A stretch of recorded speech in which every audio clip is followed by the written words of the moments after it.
Em, can you believe we started Interview Boss in 2021? Not really. It's insane. That's a lot of episodes and a lot of hours of talking. Oh my gosh, it is. And if you're scrolling through all of our episodes, you might scroll straight past something that you really, really needed. Yes, we're always getting messages from people asking us to do an episode on something, and I'm like, we already have. So we've put together playlists to help you find the episodes that are exactly what you need, suited to your situation. They're all categorized. If you're applying for jobs, we have episodes about resumes, cover letters, job ads. If you've been offered your dream job, we have episodes on resigning, exit interviews, and how to impress at your new company. And we even have a very special playlist that's very popular for if you have an interview coming up immediately and you need just our most recommended hard-hitting episodes between now and then. For all our last-minute listeners.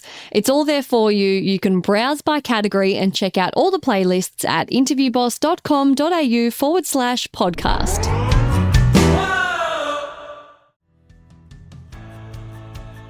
If you're feeling worried about, what's she been up to? Nothing's happened and she's so desperate and nobody will hire her, that they might not even think about that at all. They might not even think about you at all.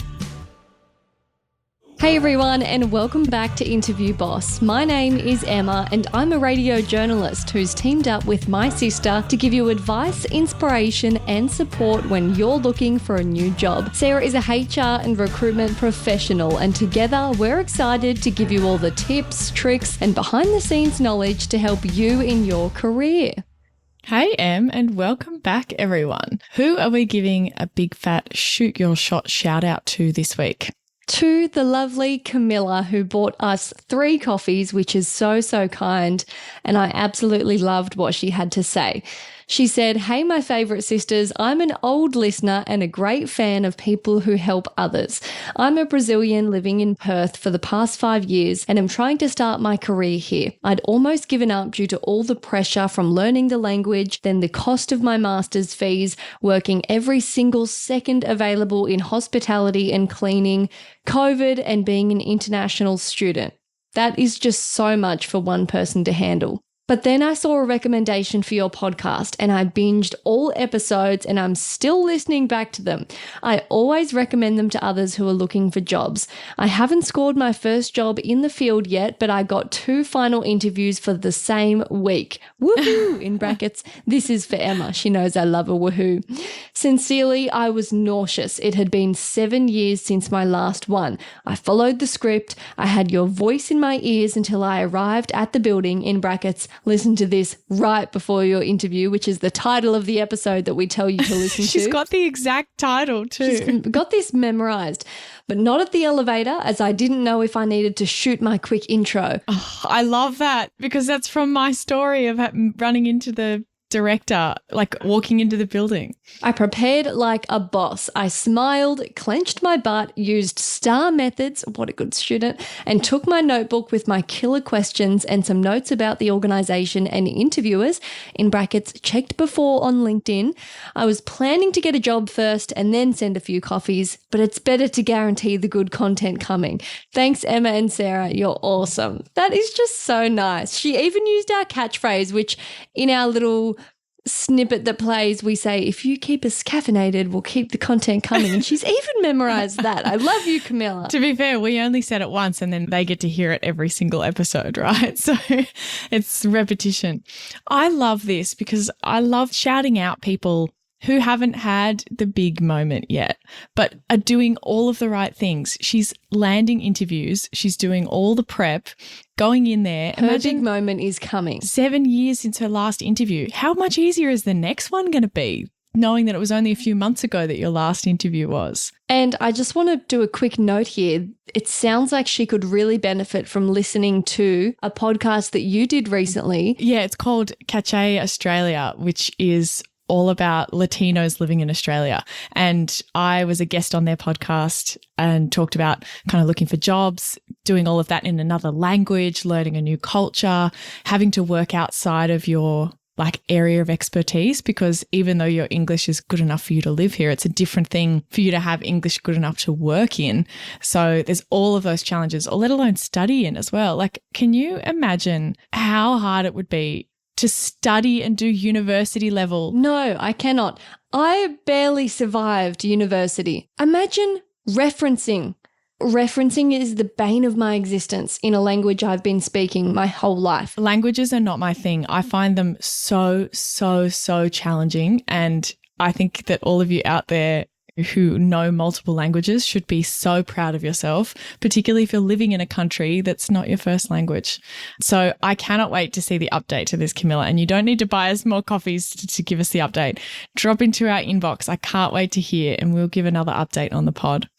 Now, if you need a little bit more help with your interviews that you've got coming up, check out my one-on-one sessions. I do coaching with people from all around the world, and you can find out more about them at interviewboss.com.au/coaching.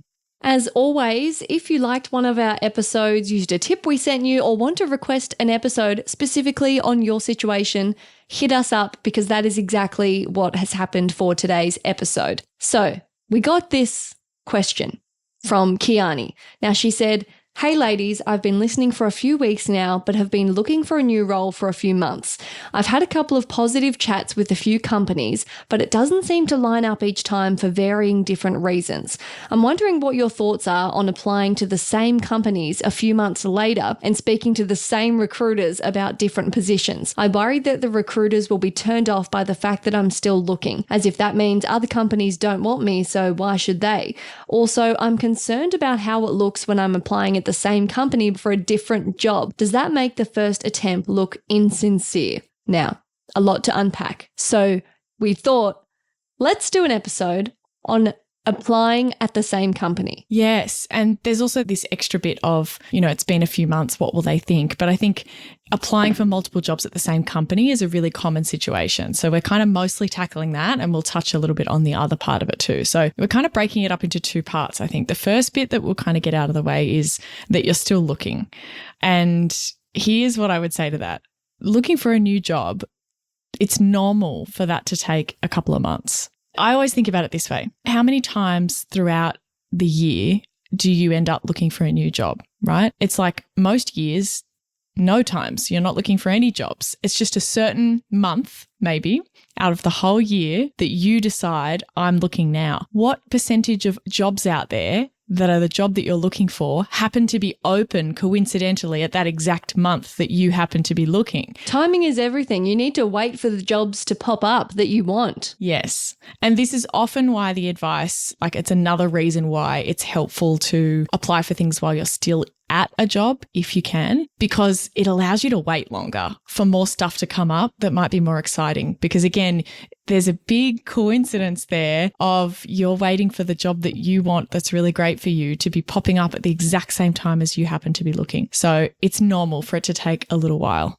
So don't be insecure about that at all. There's a name for this. You might know it with your psychology background. There's a theory that's we all think that people are thinking about us and nobody is. We all are so hyper-focused on our world. We think everyone's looking at them. If you go to the gym, but they're going to look at me, they're going to wonder this. And really, everyone else is also doing that about themselves in their own brain.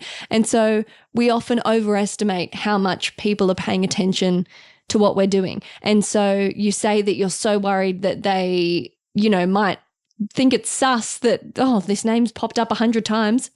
They probably don't even remember you. Yes. And this is with when you're talking about chatting to the same recruiters and it's been a little while, a few months later. Imagine how many people they talk to. Yeah, exactly. And I've had this with people who even it's a few weeks later or something. It's very recent. And they call up and they're like, "Sarah, it's Emily." And I'm like, "Hi." And I'm quickly trying to look up in my system what their phone number is just to try and jog my memory. You're making multiple phone calls every single day across all sorts of different jobs. It's so hard to remember. So don't go in expecting them to remember you off the cuff. There are systems that they have to track applications, and we'll get into that in a sec. But if you're kind of popping up out of the blue or it's with an agency or something, there's a chance that they may not remember you if it's been a couple of months. So I think you should see that as a good thing, to be honest. If you're feeling worried about, what's she been up to? Nothing's happened and she's so desperate and nobody will hire her, that they might not even think about that at all. They might not even think about you at all. Yeah.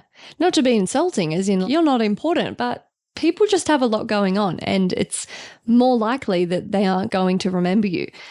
And on the topic of being still looking, that you're a little worried about that it might look bad, that other companies don't want you, remember, they don't know what you've been doing. They don't know if you're actively applying to every single thing you possibly can or only applying for things that you really love. They don't know whether you've just had all this time off and been on holiday, or like you've just spent some time with family and or you've knocked a job off a back. Exactly. They have no idea what's going on with you. So keep that in mind. You don't have to tell them exactly what's been going on.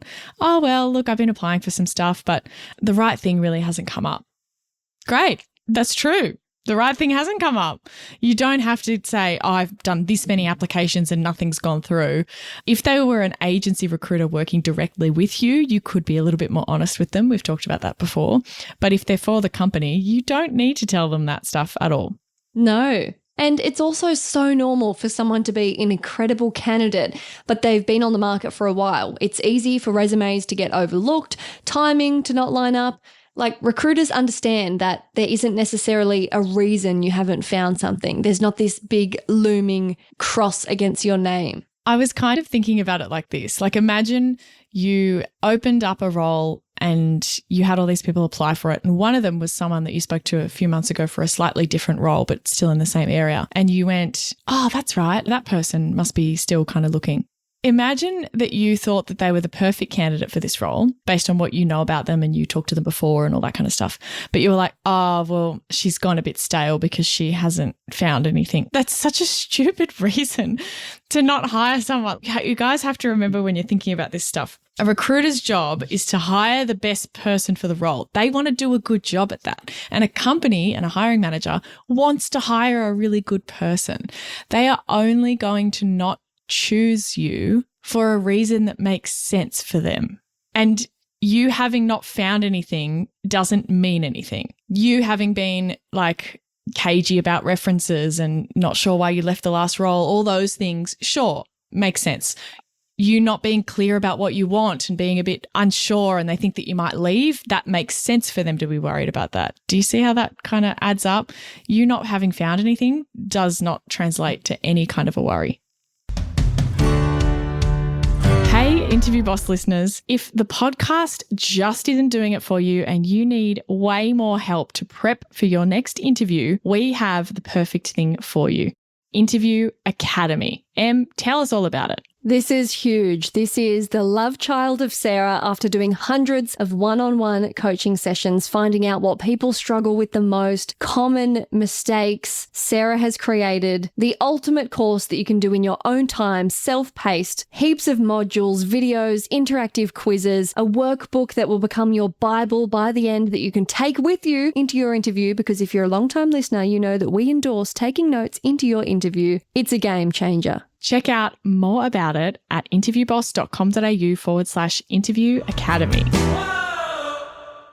So now that part's out of the way, here's the second part of the question, which I think is the probably more common situation that people find themselves in, is applying for more than one job at a company. And this doesn't have to be months later. This could even be just that they're advertising 2 jobs at the moment and you're kind of interested in both of them. And you go for both, yeah. So if you're applying for more than one job at a company, if they're using some kind of recruitment system in the back end, they can easily see what other roles you've applied for, but that's not necessarily an issue. Yeah.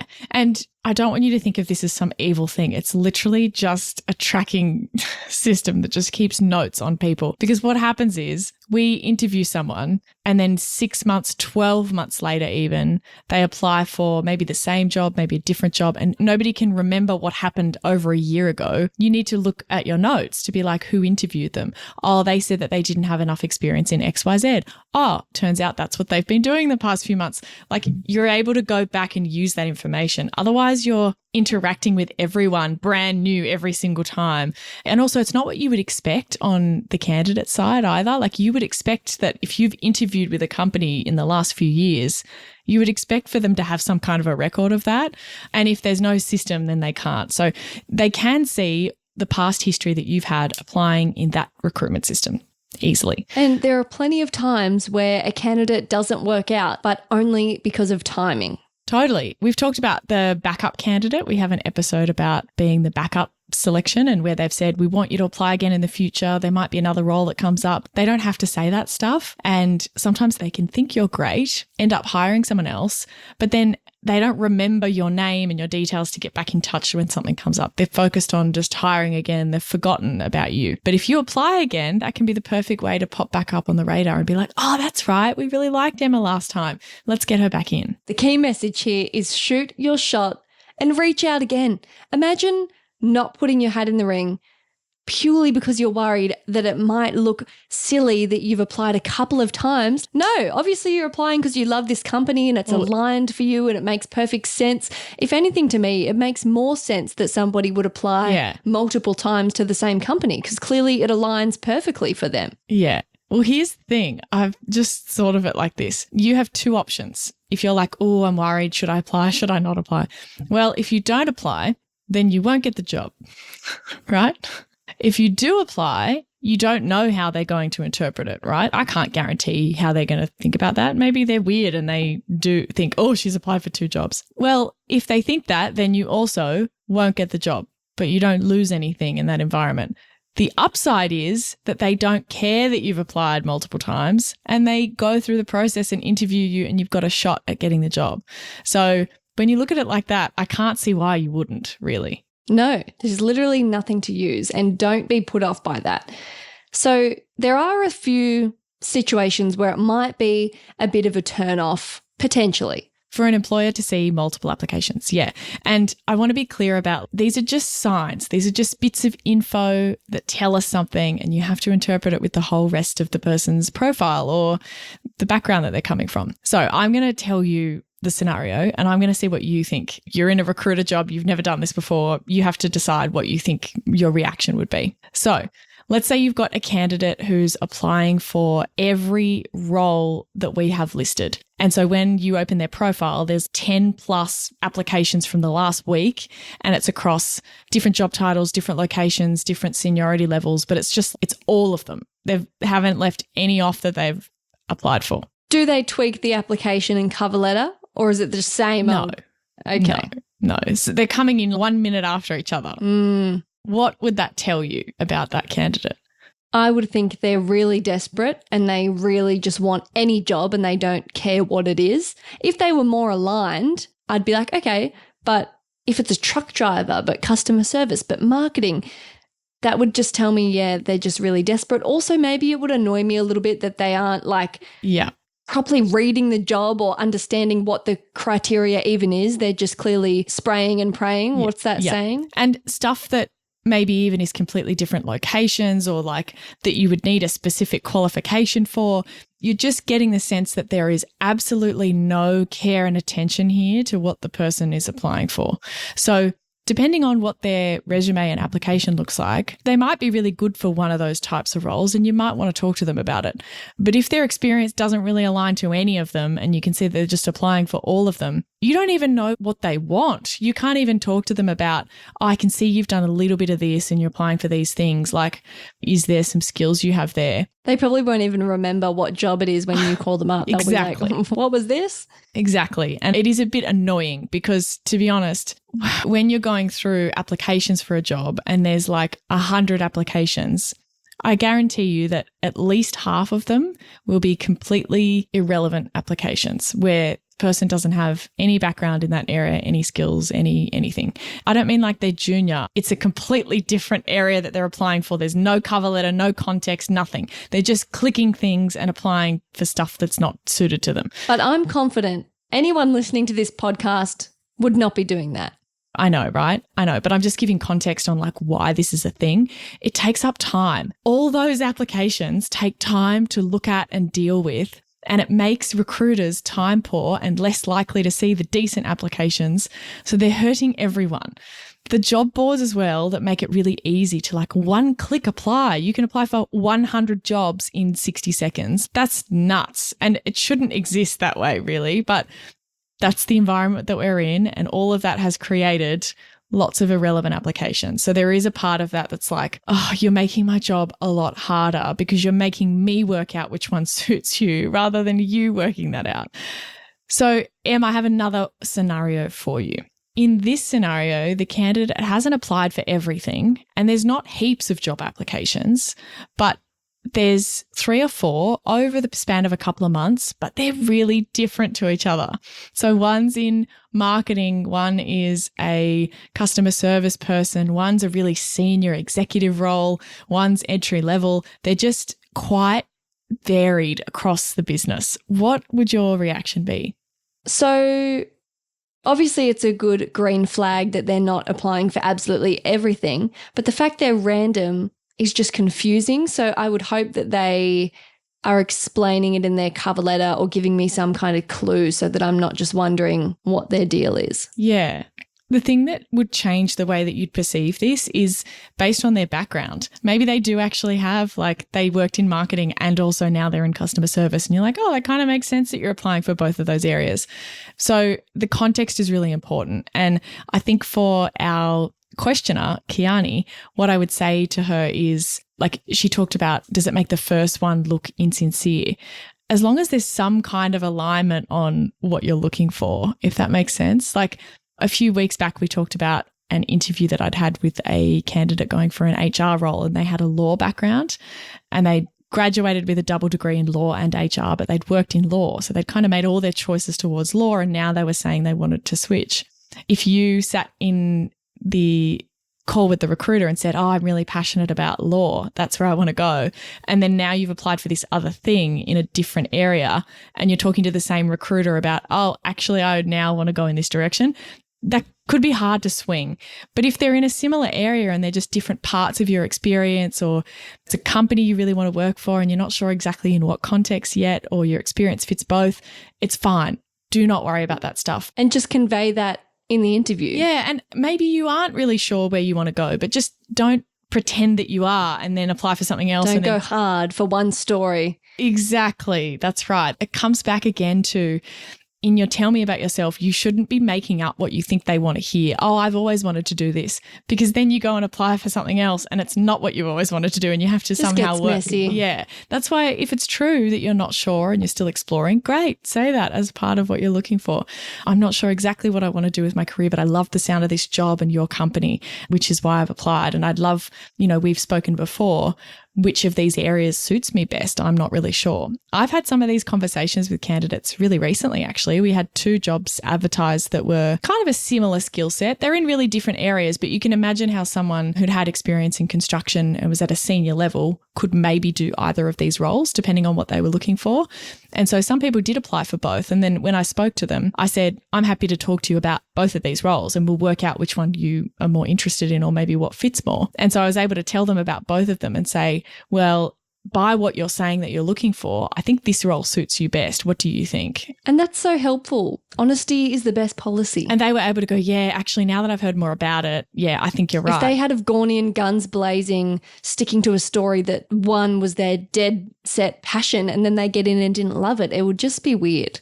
And it's so important, because I have to be honest, there's some times where people have applied for more than one thing, or I've talked to them about more than one job and they've picked the one that doesn't suit them as much, but they are really passionate about that and they do want to go that way. And I've had to be like, oh, that's such a shame, because if you had to pick the other one, I would have been so excited because you really match that job and I need you for that one. But if you don't want to do it, I'm not going to talk you into it. And actually, that's a good scenario for all of us. And I know you might have a bad reaction kind of hearing that, but that's why you have to pick true things. If you told me a bit of a lie about which one you wanted and then you're like, oh, but I really wanted the other one. No fibbing. You have to be honest about it, because if you do really want to go that direction, I'm going to make decisions based off that and you have to be comfortable with that.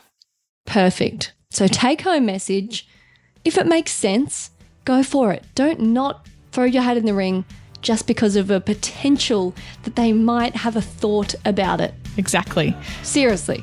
Shoot your shot. Thanks so much for listening to Interview Boss. If you like hearing the sound of our voices, hit follow on Apple or Spotify, or better yet, share the show with someone else. That's how we can hit the charts and help even more people. For more advice, some fun videos and helpful savable tips, go and check us out on Instagram. Our follow account is woeful at the moment and we need your help.